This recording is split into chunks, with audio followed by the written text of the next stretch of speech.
Okay, we'll start with the lion then. Now, there's a myth about the lion that all parents put about, don't they? Yeah. To make sure you didn't go in the Arboretum after dark, which of course you did. The lion gets off its pedestal as soon as it's dark, and it walks all the way around and along the terrace and up to the castle, and it patrols the place.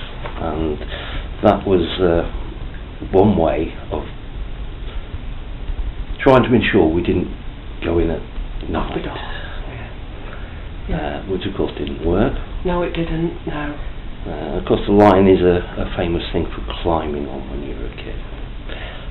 You had to keep an eye out for the park keeper.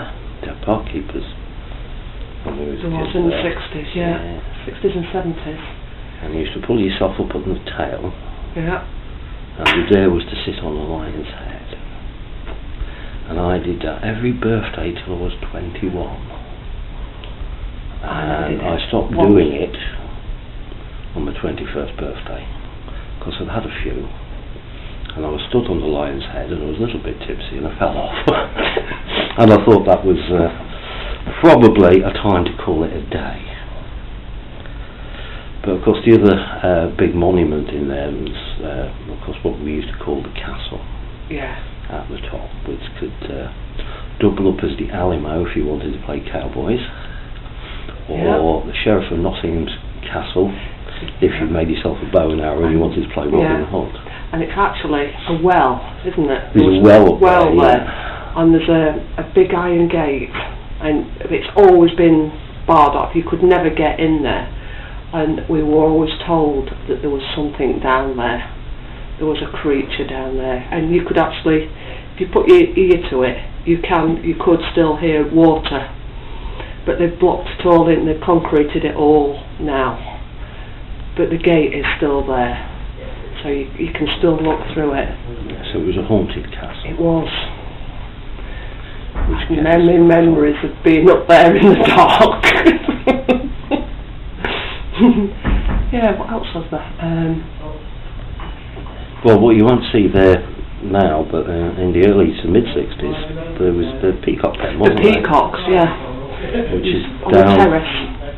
No, it was below the terrace. Was it? Yeah. I can remember them on the other terrace. end of the pond. Yes, Monkshouse School? Yeah. No, I can only remember them being on the terrace because our grand's house was to the left-hand side of the Arboretum. There's a row of houses that looks over to the Arboretum, and our grand's house was right in the middle. And you looked out our grand's bedroom window, and it looked straight across the terrace, across Foster's Field, over. You could see right over Milman Hill, couldn't you? I can remember the peacocks walking along there early in the morning, and you could hear them as clear as anything. As soon as it got light, didn't it? That's one of my earliest memories, sleeping at my grand's house, because that was grand's bedroom and I always slept with gran. Also, we used to be sent up there to go and have a look and see if Mike and Auntie Margaret were coming across on a Sunday for the dinner. We lived 2 streets the other side of the Arboretum. Karen, below Monk's Road, Claremont Street, which is almost in the centre of the Arboretum, and we grew right next door to it. Yeah. So there had to be, every Sunday dinner had to be there. Yeah. And then they put me off brass bands. Yeah. Live on Sunday afternoon we had to go listen to a brass band. There was a brass band. In the park, in the bandstand. Yeah. Yeah, and that's when there was park keepers, wasn't there? Yeah. Because there used to be... they used to chase you because you'd go conquering. Yeah. And throwing sticks up at the trees to get the conquest. Yeah. Can you remember when the lion kept getting defaced? Oh yeah, that was a regular thing. It actually got broke as well, didn't it? It did get broke. It broke his tail off. Yeah. And I think it was Jubilee year. The lion got defaced. His testicles was painted red, white, and blue.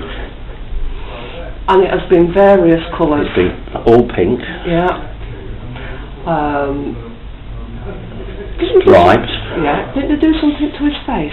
They painted his mane at one point, I think. Yeah. Yeah. There's a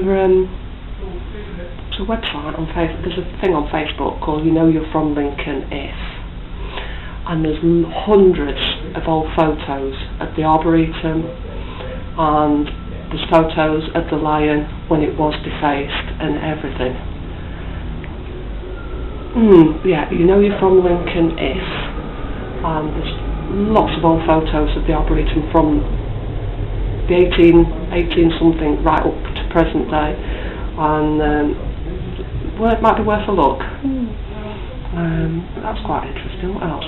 Oh, we used to go fishing, didn't we? Yes, there was a little pond at the bottom of the castle. Yeah, there was two. Well, two little ponds. There was the square one. Yeah. And then just a little bit further up, wasn't there? There was a Oh, rounded right. one that got a big rock in the middle that you used to be able to stand on, and there was fish and everything in those. I think, yeah. You better tell them about the nighttime visit. The nighttime visit. But this Can't was be in the that old, 70s. yeah. It was in the 70s. I don't know if I was at Christ Hospital, or you definitely was, but I don't know if I was. And there was putting on a play, and it was a wartime. It was second Yes, World it was. First or second First World War. It was Journey's End. And It was Journey's End. I was allowed to go on the. It was a Friday night. I was allowed to go on the proviso that somebody walked me home from Christ Hospital School on Ragby Road to my house. So he got the job. But we got to the top of the Arboretum. It was about 11 o'clock at night, and it was dark. It was about. He ran off and left me. And I had to come through the Arboretum all by myself. Now, I don't know if I was at secondary school or whether I was still at junior school. I think you were still at junior I was school. still at school, so that was before 1976, because I went to Christ Hospital in 76. And he ran off and left me. And he was hiding behind, he kept hiding, and kept making noises. And he did get into trouble for that, though. I did. Because